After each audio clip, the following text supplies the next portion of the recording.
Welcome back at 6:14 this morning. Jazz legend and Kansas City native Charlie Parker would have turned 100 years old this month. Even in the midst of COVID-19, his life and legacy still being celebrated. And as I learned during a trip to the American Jazz Museum this week, they're carried forward too.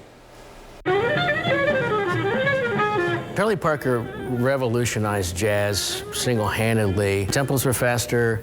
There was a lot more notes. Musician and professor Stan Kessler spoke with me in the special exhibit hall at the American Jazz Museum in Kansas City, surrounded by odes to Charlie Parker's life and legacy. One of the most talented musicians ever on the planet, as far as I'm concerned. He was a genius.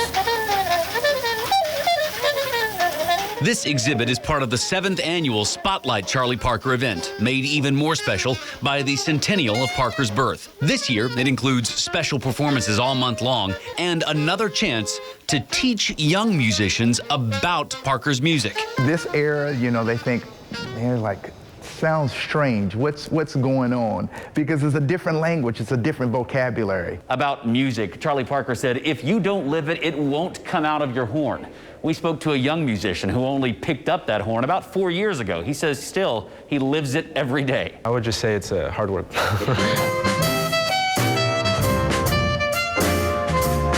17-year-old Adson Garcia just graduated, and he's headed to college on a music scholarship. In a short time, he's built a deep appreciation for Parker. Instead of just 4 notes and a chord, a pretty chord like you would hear in a lot of pop music, especially at the time, you know, he added 6 notes with like flat 13ths, things that are really advanced at the time. He's taking part this weekend in that boot camp for young musicians in the area. They'll learn more about Parker's style, have a recording session, and at the end, they'll join other area musicians in performances on the streets of the Jazz District. We want to keep the music alive, not just the players, but people who listen. And now it really does feel like it's an inkling of the young generation wanting a little bit of it back. And Garcia hopes his generation of jazz musicians makes this prized Kansas City art form even better. Whereas if you get diverse stories, if you get diverse players, people who take it to new lengths, people who take it to new places, that's how you get players like Charlie Parker.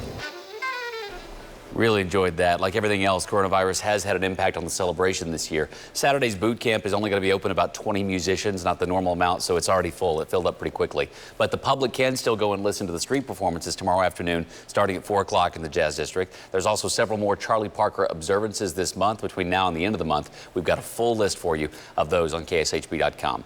And I had to thank the museum because while I was there, they gave us some inflatable saxophones to give to my sons. Love it. And we got home, and you can't hear it over the video, but I just asked our Alexa to play Charlie Parker music. Oh. And they started doing this. I handed them their saxophones. They'd never seen a saxophone.